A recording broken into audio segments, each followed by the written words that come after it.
So now let's move to our awards presentations. Before I present Music Canada's President's Award, I would like to introduce a brand new award. As Amy mentioned, a big theme for Music Canada in 2017 was artist advocates and artist advocacy. Their voices are becoming increasingly important as the digital marketplace changes the way fans connect with music, as well as the ability of artists to earn a living from their work. So Miranda, who I've now known for 2 or 3 years, I think I first met you because we were going to a political event. We always try to take artists with us to these events, and so I reached out to, I think it was Jesse from then Live Nation, and said, look, we want to bring an artist along to meet Andrea Horvath. I think that's who it was. It was Andrea Horvath. And so do you know anybody who's outspoken and articulate? And Jesse said, yeah, I know just the person, and Miranda showed up. And so that was the first time, and boy, she was articulate, and she was outspoken.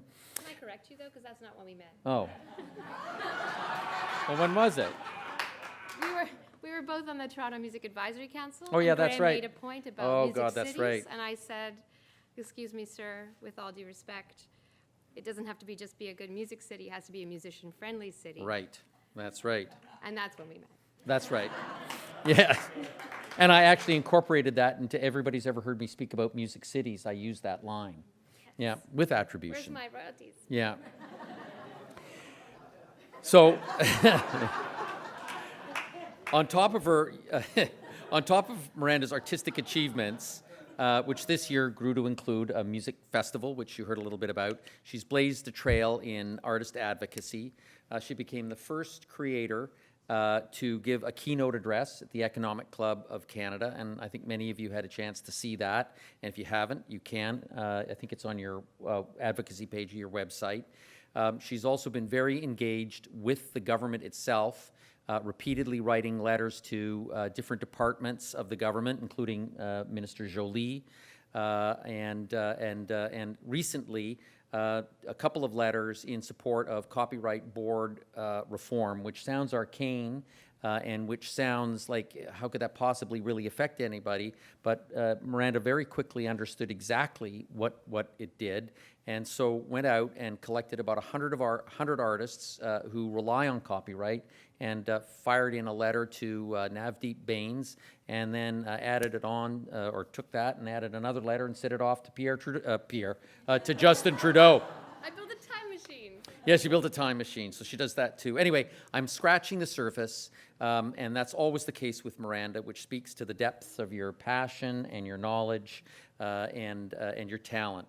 So, in recognition of your outstanding achievements in the fight for the rights of and livelihoods of music creators, and also everybody in this room who works to support creators and artists, it's my honor to present you with an award which was inspired by your work, and it's our inaugural Artist Advocate Award. Thank you. Yeah. So do you want to say something? No. No. Okay.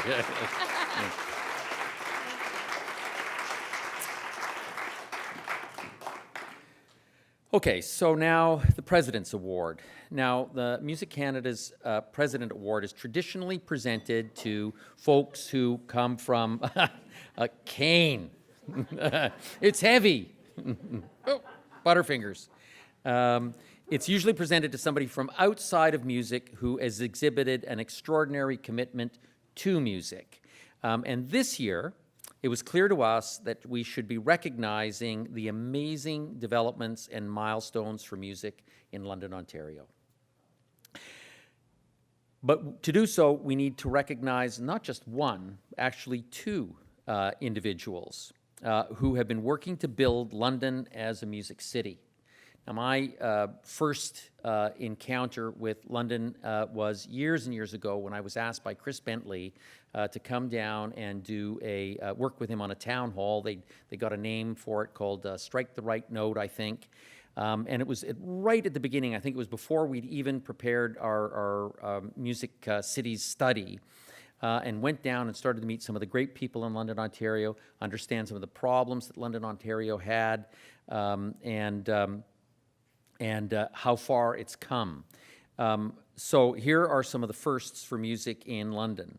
The city hosted an incredibly successful Country Music Week, and the CCMA Awards, and it was for the first time in September of 2016. This was an accomplishment that's paved the way for other large-scale music-related and cultural events in London. In 2017, London conducted its first ever music census to further the city's understanding of the assets that make up its music sector. And then there was London's first Music Career Day, which was designed to educate Londoners about the opportunities that exist in the music sector. This is coming up on November 17th.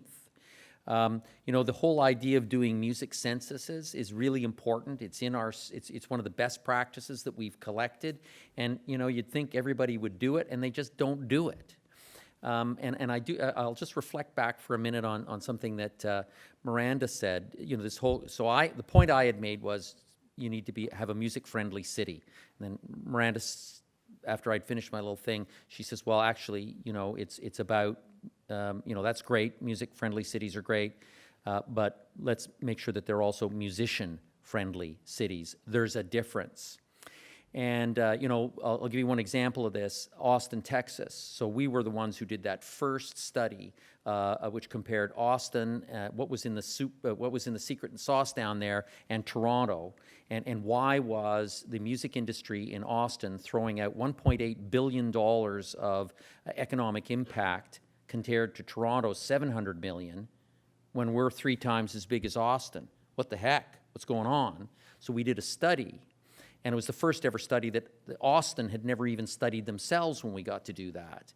But years later, members of the music community in Austin were starting to become restive and starting to point out, well, yeah, there's $1.8 billion. Where the hell's it going? Doesn't seem to be coming to us. And so to give credit to the city of Austin, they conducted a census of their musicians. And lo and behold, they discovered they had a music-friendly city, but not a musician-friendly city. So taking the step to understand, if you're going to make yourself a music city, well, what does that mean to the musician? That's a very, very critically important step that just often is not taken. In any event, I digress. To recognize the outstanding work of the community leaders who made London's milestones possible and the many other music initiatives that are going to be possible, it's my honor to present to London's Music Industry Development Officer, Cory Crossman, and also to Chris Campbell, who is the Director of Culture and Entertainment Tourism at Tourism London. So if you would, gentlemen, would come up to the stage.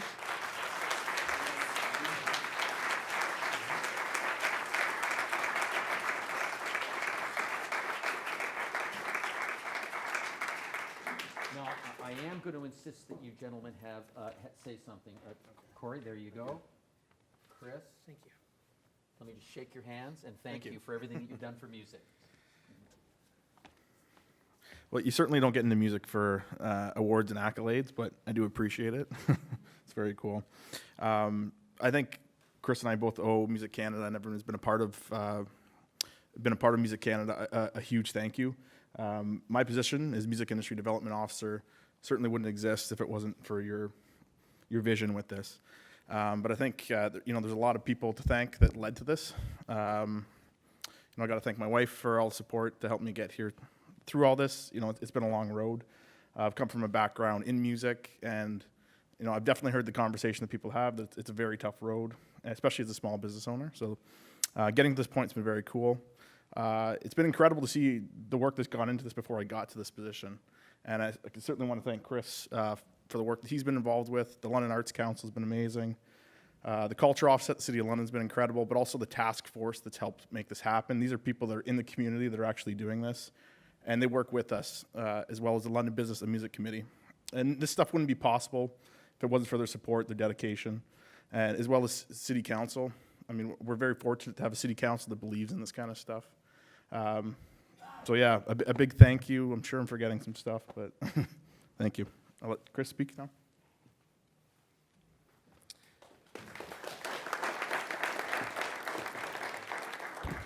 Thank you. It's a great honor to be here today.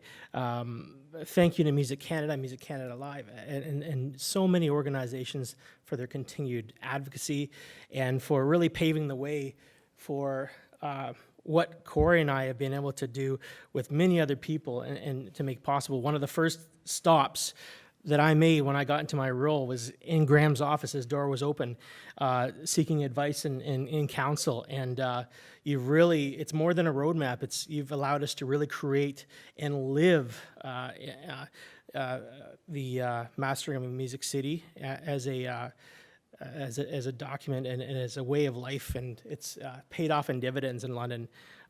Thank you very much to our families who've put up with hectic schedules. Thank you to tourism office and city leaders who have allowed both Cory and I, who are not your music people and not your traditional public sector people, into the public sector to kind of disrupt things and shake things up a bit. And we've done that. Thank you to Cory, just a fantastic music officer, coming into this role. And I've learned so much, and the continued collaboration has really paved the way. We really look forward to a great future in London. And I think one of the biggest things with secondary markets is they're incredibly important in Canada, and there's so much room for collaboration among secondary markets that you may not see in some of the bigger cities. So our doors are open for other markets and other cities to talk, exchange ideas, share things. We can learn so much from each other. So thank you very much.